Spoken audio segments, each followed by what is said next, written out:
For anyone curious, this is the reason why I want to start doing a Godzilla collection. Because I found out there's a cool King Ghidorah that's affordable, and I love King Ghidorah. From Playmates, this is their new King Ghidorah. I'm not gonna lie, when I first saw this guy, I really honestly thought that, hey, Walmart has some like weird leftover stock from like Jakks Pacific and their Godzilla. But no, this is a completely new mold made by Playmates. And I noticed this Monsterverse logo here. So basically, since Godzilla X Kong has kind of run its course, Playmates is going to start putting out just older Monsterverse designs, which is awesome. There's a lot of older Monsterverse designs I'd love to see as toys. Mothra, the Mutos, maybe one of the older Godzillas given better paint. But the first two out the door were Mechagodzilla and King Ghidorah, and oh my god, I can't wait for this guy. Look at how good he looks! Look at how good that looks! I love King Ghidorah. He is my favorite kaiju. I don't know why. I like Destroy All Monsters. I liked King of the Monsters. I like Final Wars. Basically, all the Godzilla movies I've seen that I've really, really enjoyed, it seems like King Ghidorah just shows up in them eventually, which might be the reason why I like him. Plus, his design is sick, and this toy seems to have captured that design really well for the price point. So, let's open it up.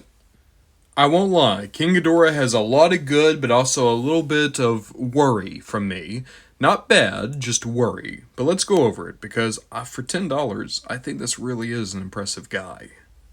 For one, he's massive. If you count the tip of the wings, he's nearly 7 inches tall and just as wide. He is a phenomenally sized toy for $10. Look at the tails, too. He's also very deep past that. So, the sheer scale of toy here just cannot be understated.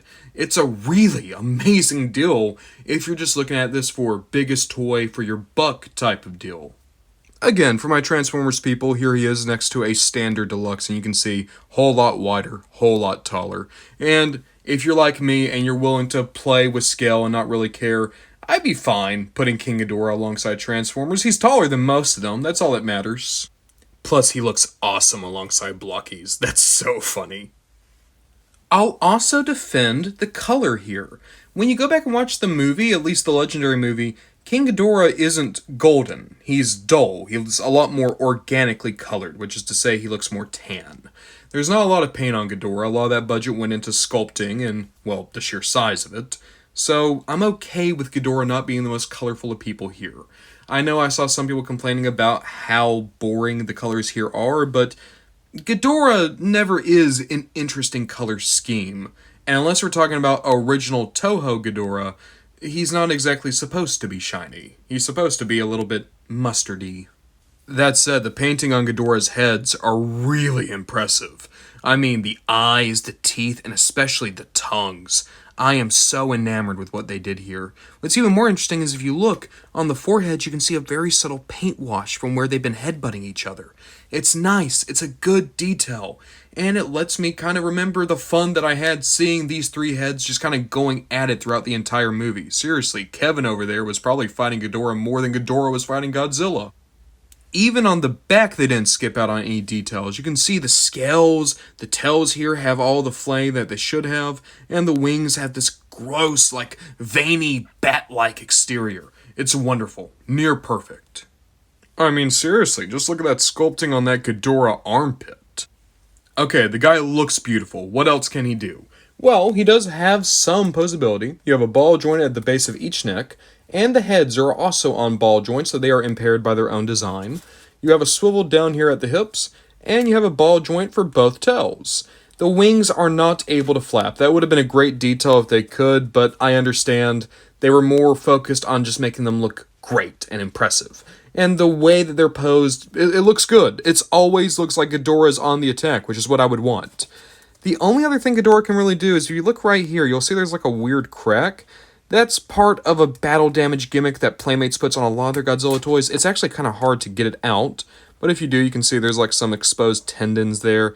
It looks fine. It's not great, but you can put it right back in, and let me tell you, it snaps back in like a champ. That's not going anywhere.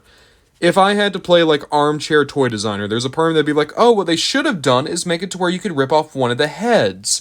I'm really glad they didn't do that because that would have made one of the necks look really, really weird. I'm happy they went with chest damage that I can ignore, as opposed to doing it to one of the necks, and then you're messing with King Ghidorah's main defining feature, his 3 heads.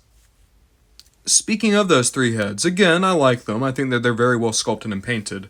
A thing that bothers me, though, is that they're not made out of plastic. It's a rubberized plastic that they used. A similar material was used for the tail.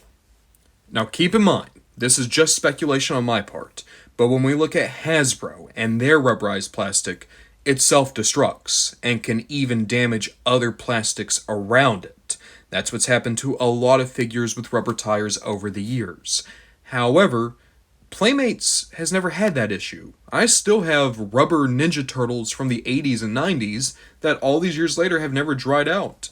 So I guess we're just going to have to wait and see. I would like to think that Playmates just has cracked the code on this, but maybe that's more a reality of things from the 80s could use different materials, different chemicals, things of that nature. Hopefully, Ghidorah is never going to destroy himself. But if he does, and if that is what's going to happen here, it's kind of fitting that Ghidorah is probably going to take some action figures out with him as he goes. I don't have a Playmates Godzilla to go with Ghidorah, but here he is alongside my Bandai monster movie series Godzilla, and I like it.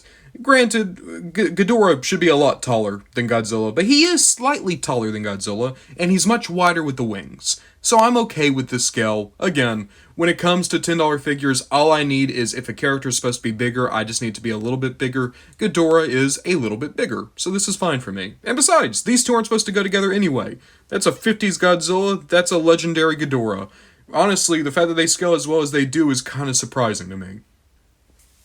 And then here's the Godzilla collection so far with Godzilla, the Drowned Viper, and King Ghidorah. The Drowned Viper's still the one I'm the most impressed with, which is a shame because I was really hoping King Ghidorah was going to wind up being my favorite, but I still like Ghidorah. Now I'm just curious, can the Drowned Viper wrap itself around Ghidorah? Hell yeah it can, and it looks sick! For how little they cost, I'm just more and more impressed with these Godzilla figures I've been able to find. And I got a few more to go, so let's just see how good this shelf can wind up becoming.